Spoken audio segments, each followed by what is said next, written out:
Alright, so today I'm going to be reviewing my DSs that I have. So obviously, first off, we are going to start out with the original DS.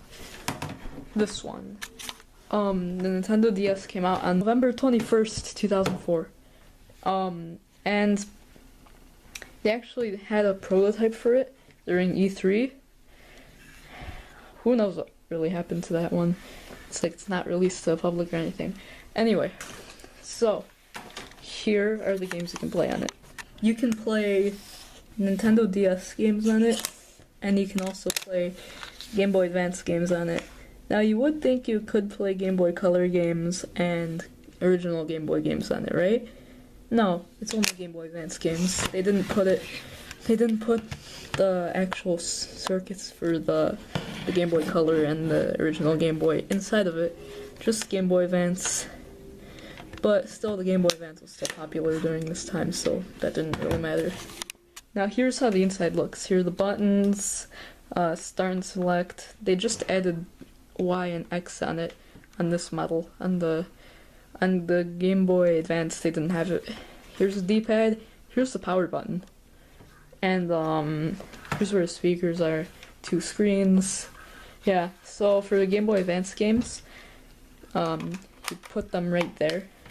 And Nintendo DS games, you put them back here. And when you turn it on, this is what you see. The logo, and then warning, health and safety, that stuff. Now, here there's the time and a calendar. Here's where you can find your games, right there. Then there's PictoChat and DS Download Play. I'll show you PictoChat first. It's basically where you can draw something or write something.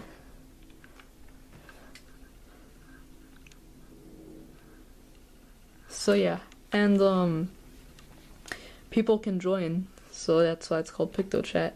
And every time you exit like an app that's already on here, look what happens. If I can press it, hold on a second. Like if you get stylus when you want to quit, it also shuts down the console. So, yeah.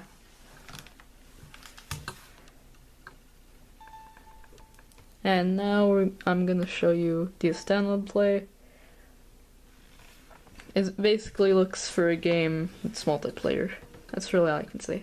So next we have the Nintendo DS Lite. The Nintendo DS Lite was released on March 2nd, 2006. Now for design we have some differences. First off, the front, instead of having Nintendo at the bottom, it has these two, which are on the logo of it. And it has a much more reliable hinge. Now one thing I forgot to say was that this hinge, it is really like weak. Like if you drop that even on carpet, it'll break. It'll just break. It's absolutely ridiculous. Like even if it's by accident, like a piece could come off. Anyway, now the power button is on the outside, and this is where you keep the stylus. That's where you keep it. Actually, it's actually a pretty good design, so you can just lift it up. Once again, it plays Game Boy Advance games and Nintendo DS games. Nothing on this side. Yeah, so this is basically it. It has a different charger, so yeah. And so yeah, one thing about this that I don't really like is that, let's say you get a Game Boy Advance game. Well, since it was made smaller, it doesn't fit all the way, so yeah, that sucks. Alright, and also, at this point, none of the DS's had like SD card slots. I'll talk about that in a minute. But, so, this is the gameplay of it. The screen's actually extra like, feels a little more glossy, and the back, or front, however you like to say it, would it's actually also more glossy. So yeah, it has the same design. It's just more slimmer, and you can actually choose the levels of brightness. So yeah, that's cool. In 2008, they made a new Nintendo DS. This one is the DSi. Now, instead of like a glossy finish, it has a matte finish. And I don't know, I don't really like that. And one thing you have to note is that stuff can actually, like, on the corners, it can get like dusty and stuff, so that's one thing to note, like over here. And it has a camera. It has a camera, has an SD card slot.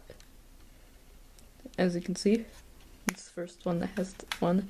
Stylus once again. Headphone jack. But they removed the Game Boy Advance slot. And here's the volume. LNR buttons. And not only could this play DS games, but it could also play DSi exclusive games. About 3 were made in North America, something like that. It was ridiculous. In Japan they made a lot more. By the way, if you're wondering when this was released, it was released on November 1st, 2008. Now let's see the inside. So as you can see, you got the D-pad, buttons, start select. The power button is right here now.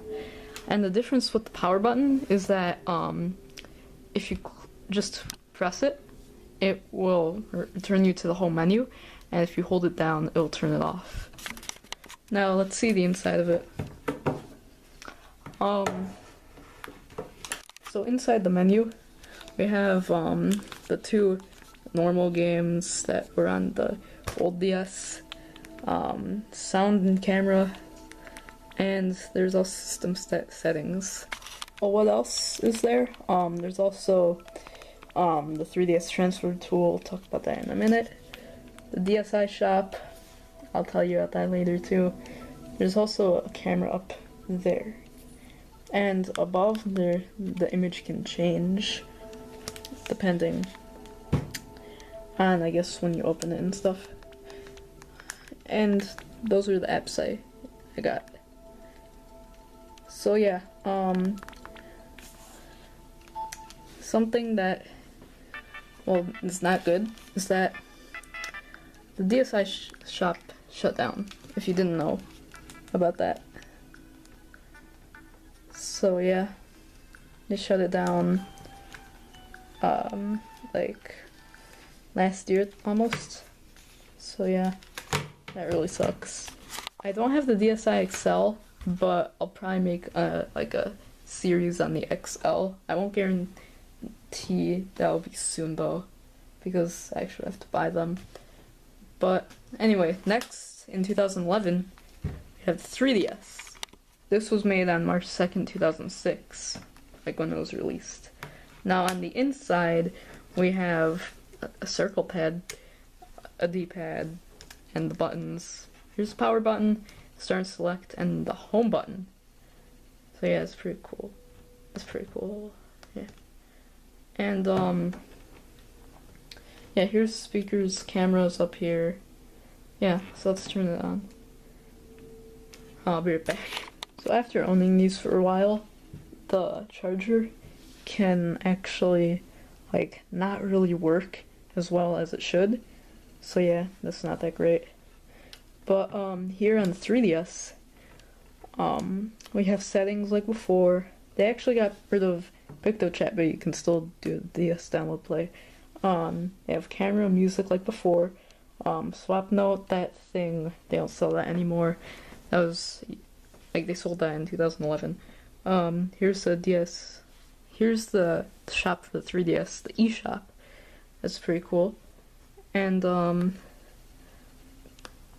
it came with a few games, like AR cards, which really no one ever played after they got it. Face Raiders, Flipnote Studio 3D, that's like an exclusive game. You can't get that off the shop. You could get that using like other stuff though, like codes and stuff. And Mi Plaza, it's where if you come near another person's 3DS, you can get their Mi. So that's pretty cool. And then there's all these games here. I'll probably make a review on it one day. And since I got it in 2011 also, I'd like to say that I actually have 4 swords on here. So that's pretty cool. So next we have the new 3DS XL. So hold on one second. It came out in February 13th, 2015, but the model I have is from October of that year. It's the Zelda Special Edition one. So yeah, it's pretty cool. It's basically the same as 3DS, to be honest, except the cartridge is down here. Stylus is over here. It has a nice glossy finish to it, and they have the ZL and ZR buttons, or if you would prefer ZL and ZR. So yeah, it's pretty cool. Switching over to the back, you're probably wondering, where's the SD card slot? It's inside of here, but you have to unscrew it. So yeah. But other than that, it's really the same as 3DS. It's just, well, bigger, and that's really it. I mean, the 3D's better on it, but that's really it, to be honest. So that's all I can say about these. Subscribe if you'd like to, and goodbye.